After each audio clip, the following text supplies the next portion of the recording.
Baik, bismillahirrahmanirrahim. Assalamualaikum warahmatullahi wabarakatuh. Baiklah, pada pembahasan kali ini kita akan melanjutkan materi tentang ciri-ciri estetik dan juga ciri ekstra estetik di angkatan tahun 50-an atau bisa juga kita sebut sebagai periode angkatan 66 ya. Setelah sebelumnya Anda sudah saya bekali dengan materi tentang bagaimana situasi sosial politik ya yang nantinya mempengaruhi juga dalam kehidupan seni dan budaya di Indonesia pada tahun 50-60-an ya. Sehingga Anda sudah mengetahui bagaimana nanti konteks secara sosial politik tahun 50-60-an itu yang juga nantinya melekat pada beberapa pergumulan persoalan tentang seni dan budaya di Indonesia sehingga berujung pada pasca peristiwa G30S itu nantinya Indonesia memasuki sebuah zaman baru ya, sebuah periode yang baru, kemudian kita kenal sebagai periode atau disebut dengan zaman Orde Baru untuk menggantikan Orde Lama Soekarno, seperti itu. Nah, bagaimana perkembangan di dalam konteks seni dan budaya, ya lebih tepatnya itu atau lebih fokusnya itu kita akan berbicara bagaimana nantinya peran sastra ya, sebagai bagian dari seni itu nantinya berpengaruh dan juga membentuk sebuah satu periode baru yang disebut dengan periode angkatan 66 ya, sehingga nanti kita mengenal ada beberapa angkatan sastra yang disebut dengan angkatan 66 seperti itu.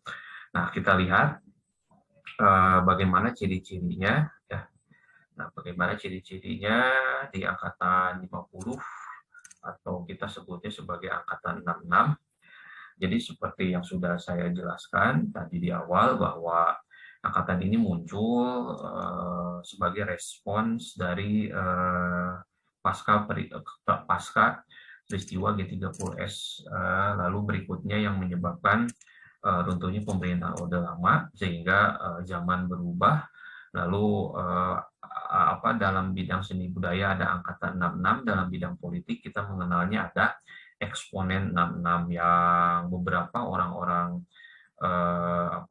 mahasiswa pada saat itu ya kemudian kita kenal menjadi bagian dari eksponen 66 yang sebagian masih hidup sampai dengan sekarang ya, sebutan misalkan Profesor Emil Salim, lalu ada politisi Golkar namanya ada Akbar Tanjung ya, lalu ada yang lain-lainnya termasuk di angkatan 66 ini nantinya banyak diisi oleh beberapa seniman ya, beberapa pengarang, beberapa penyair yang dulunya itu banyak tergabung di dalam manifest kebudayaan ya, setelah tahun 63 atau 64 dilarang oleh Presiden Soekarno sebagai sebuah kumpulan ya, manifest kebudayaan atau Manikebu. Lalu ketika perubahan pemerintahan dari Orde Lama menjadi Orde Baru, orang-orang yang dulunya tergabung di dalam manifest kebudayaan itu kemudian banyak mengisi ruang-ruang di periode angkatan 66. Nah, jadi secara konteks sosial politik dan juga seni budaya, pemerintahan Orde Baru Soeharto itu disokong oleh dua kekuatan besar ya. Di bidang politiknya kita mengenal nanti ada eksponen 66, di dalam bidang seni dan budayanya itu disokong oleh angkatan yang disebut dengan angkatan 66 gitu kan ya. Nah, bagaimana ciri-ciri secara estetik dan juga ciri ekstra estetik? Nah, seperti yang sudah Anda lihat di layar, jadi kalau dalam genre puisi, itu gayanya itu bergaya epik, yaitu bercerita, itu perkembangan dari balada yang kemudian banyak dimunculkan lagi di periode ini. Kalau kita flashback gitu ya, melihat ciri-ciri estetik ini kan muncul ketika angkatan Pujangga Baru ya. Anda masih ingat tentunya ciri-ciri estetik di periode Pujangga Baru itu memunculkan sebuah puisi baru dalam bentuk soneta dan juga balada. Nah, di angkatan atau di periode angkatan 50-an atau angkatan 66 inilah kemudian gaya epik bercerita ini kemudian muncul lagi, walaupun nantinya banyak perkembangan karena secara kosakata bahasa dalam bahasa Indonesianya itu sudah mulai berkembang seperti itu. Lalu yang kedua, gaya mantra mulai tampak dalam balada. Nah, gaya mantra ini sebetulnya merupakan ciri ciri dari puisi lama sebetulnya, atau misalkan kita berbicara tentang lokalitas ketimuran Indonesia, bagaimana nantinya mantra ini banyak bermunculan di berbagai macam daerah di Indonesia, namun dikemasnya itu nantinya dalam konsep, dalam sebuah bentuk yang kita sebut sebagai puisi baru, yaitu balada. Nah, walaupun secara perkembangannya puisi mantra ini nantinya lebih banyak berkembang dan banyak diciptakan itu nanti di tahun atau di periode tahun 70-80-an seperti itu. Namun sebagai permulaan ya, itu di tahun atau di angkatan 50 atau angkatan 66 ini sudah mulai ada lah yang menulis tentang puisi dengan bergaya mantra. Lalu yang berikutnya juga gaya ulangan mulai berkembang. Nah, ini yang dimulai oleh angkatan 45, jadi banyak nantinya itu repetisi gitu kan ya, nantinya banyak pengulangan-pengulangan di dalam bentuk puisinya itu sebagai sarana estetiknya itu kemudian nantinya dimunculkan lagi di periode angkatan 50 atau angkatan 66 ini, karena memang secara selisih tahun itu periode inilah yang kemudian paling dekat antara satu periode yang kita sebut sebagai periode angkatan 45 dengan periode 50 atau periode angkatan 66. Jadi jaraknya itu sedikit, jadi dimungkinkan secara ciri-ciri estetik itu banyak berupa pengulangan dari ciri-ciri estetik di periode sebelumnya, itu periode 45. Lalu berikutnya gaya puisi liris meneruskan angkatan 45, sama seperti penjelasan di poin yang ketiga tadi. Ya, jadi puisi liris itu kemudian banyak digali lagi, banyak diangkat lagi, atau banyak diciptakan lagi, banyak ditulis oleh penyair di periode angkatan 50 atau angkatan 66 ini. Nah, gaya slogan retorik itu makin berkembang ya. Sama juga meneruskan ciri-ciri struktur estetik puisi di angkatan 45 ini. Nah, kalau di prosanya itu secara lugas gitu kan ya, Rahmat Djoko Pradogo menyebutkan bahwa ciri-ciri prosa di angkatan 50 atau angkatan 66 ini masih meneruskan ciri-ciri estetik angkatan 45 gitu ya. Anda tentunya masih ingat kalau Anda buka lagi catatan bahwa alurnya itu padat ya, jadi tidak ada digresi. Ingat ya, di angkatan 45 itu prosa, di angkatan 45 itu, di periode angkatan 45 itu alurnya padat, digresi sudah dihilangkan gitu ya. Lalu kita juga melihat bagaimana latar peperangan itu kan ya muncul, walaupun nantinya itu semakin dikurangi gitu kan ya, karena pada periode 50-60-an ini banyak diisi dengan fenomena sosial politik. Jadi cerita-cerita yang ditulis banyak berpusat kepada bagaimana situasi politik atau situasi sosial budaya yang ada di Indonesia itu digambarkan dalam karya sastra seperti itu, termasuk nantinya beberapa persoalan-persoalan seperti misalkan pemberontakan ya DITI, lalu pada pemberontakan PRRI Persmesta gitu kan ya, dan yang lain-lain itu nantinya coba banyak dibahas oleh di prosa di angkatan 50 atau angkatan 66 ini. Dan ciri-ciri yang lainnya nanti Anda bisa lihat di ciri-ciri angkatan 45, seperti ciri-ciri prosa di angkatan 45. Nah, tambahannya mungkin hanya gaya penceritaan menggunakan gaya murni bercerita ya, tanpa tendensi pengarang, tafsir diserahkan kepada pembaca. Nah, jadi di poin kedua ini kita juga bisa berbicara bahwa ya bersifat didaktis tentunya gitu kan ya, ada sesuatu yang ingin disampaikan, baik makna muatan atau makna niatan yang disampaikan oleh pengarang, namun tanpa tendensi apa-apa gitu, tanpa tendensi atau tanpa mengarahkan untuk suatu tujuan yang khusus. Walaupun kalau kita melihat secara konteks sosial tahun 50-an sampai dengan tahun 65 misalkan, di mana nantinya ada perselisihan yang kentara antara Lekra dengan Manifest Kebudayaan, ya gaya-gaya prosa yang ditulis oleh seniman-seniman Lekra tentunya akan selalu berbicara tentang politik gitu kan ya, akan selalu nantinya berbicara tentang bagaimana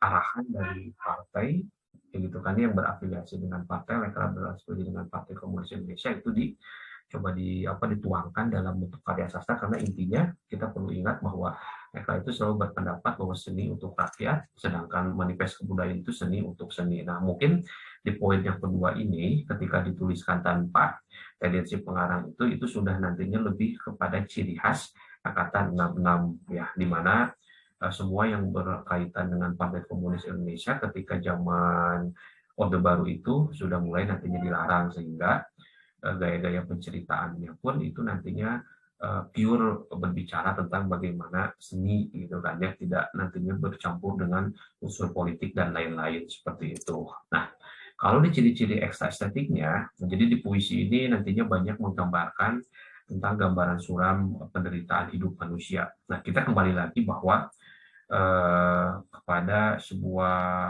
gaya, kepada sebuah ideologi yang nantinya dikembangkan oleh teman-teman di angkatan 45, kemudian dikembangkan oleh manifest kebudayaan tentang humanisme universal. Itu tadi itu pernah saya bahas juga.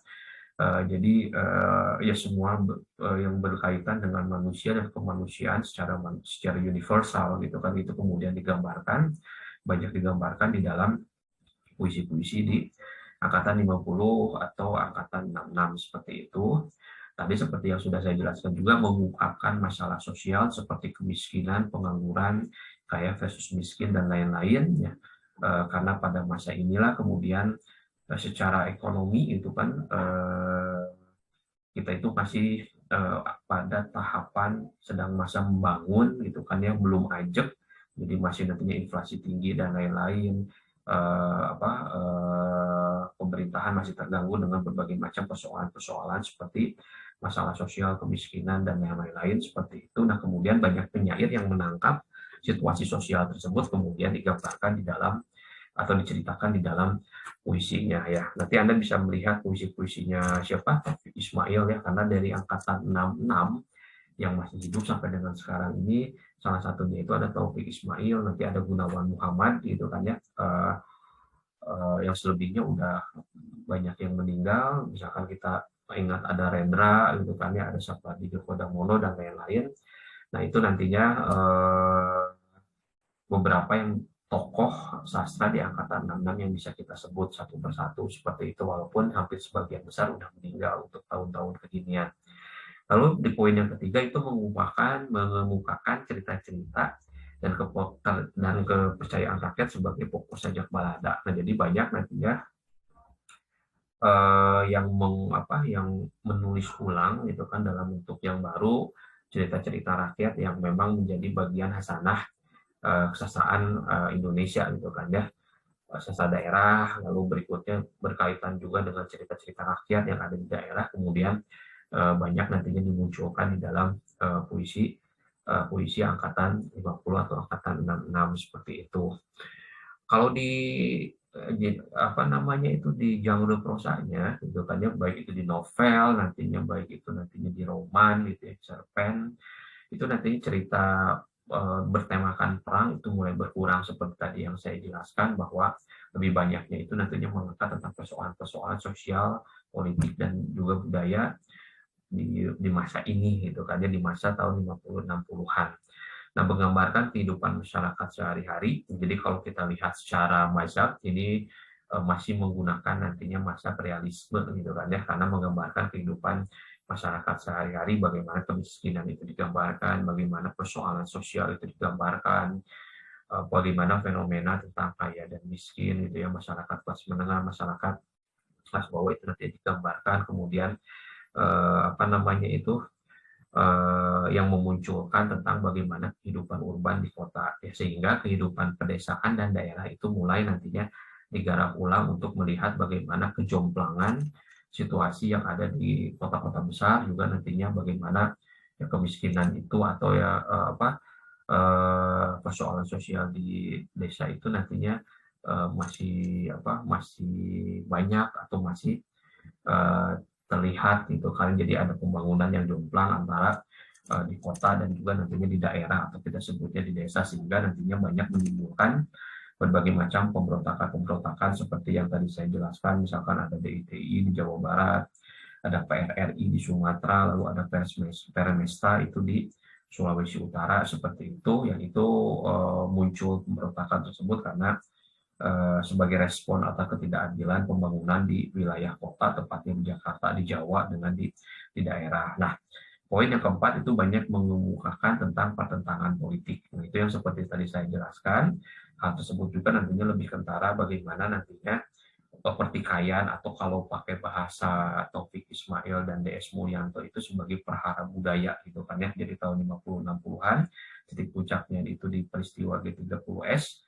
Jadi nantinya ada pertentangan budaya di poros yang satu, di poros Lembaga Kebudayaan Rakyat, dengan beberapa seniman yang tidak berafiliasi dengan partai yang tergabung dalam manifest kebudayaan. Nah, itu kan nantinya banyak yang merupakan tentang pertentangan politik. Di satu sisi nantinya mereka selalu taat akan ideologi politiknya, lalu di satu sisi nanti seniman-seniman yang tidak tergabung dalam manifest kebudayaan selalu nantinya taat pada adagium la ad for art, ya, seni itu untuk seni gitu kan, tanpa harus nantinya ada muatan politik, atau tanpa harus nantinya seniman-senimannya itu berafiliasi dengan partai politik, sehingga hal-hal tersebut nantinya banyak dibicarakan di angkatan 50 dan juga angkatan, atau kita sebutnya juga sebagai angkatan 66. Nah, itu secara ciri estetik dan juga ciri ekstra estetik. Nah, beberapa bagian yang khusus nantinya harus kita bahas di periode ini adalah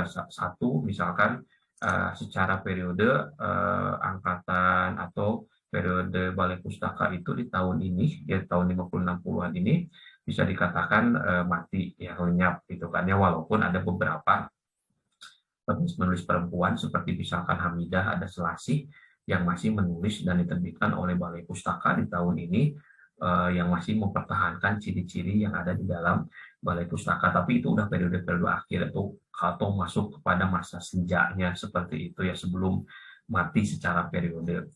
Sama juga seperti angkatan Pujaga Baru pada periode ini pun itu nantinya bisa dikatakan mati secara periode, karena nantinya yang lebih banyak dimunculkan itu antara dua periode, angkatan 45 dan juga angkatan 66. Karena kan tadi seperti yang sudah dijelaskan, ciri-ciri estetik dan ciri-ciri estetiknya di angkatan 50 atau angkatan 66 ini banyak mengambil atau banyak serupa atau mirip dengan angkatan periode 45 seperti itu. Nah, pada penjelasan berikutnya kita akan memasuki satu periode akhir di periode sastra Indonesia modern, yang kemudian dikenalnya itu sebagai periode tahun 70-80-an seperti itu ya. Nah, pembahasan untuk periode 70-80-an akan kita bahas di lain kesempatan. Untuk periode kali ini sama seperti beberapa penjelasan periode yang lainnya, Anda harus banyak mencari karya-karya di periode angkatan 50 atau angkatan 66 ini, lalu kemudian cocok-cocokkan ya, atau kemudian coba Anda sandingkan dengan ciri-ciri estetik dan ciri-ciri estetik, apakah ciri-ciri itu muncul di karya-karya yang nantinya Anda apresiasi, Anda baca sebagai bagian dari pengayaan di mata kuliah sejarah sastra ini. Saya kira itu saja yang bisa saya sampaikan untuk penjelasan ciri estetik dan ciri ekstra estetik di angkatan tahun 50 atau angkatan 66 ya. Terima kasih. Assalamualaikum warahmatullahi wabarakatuh.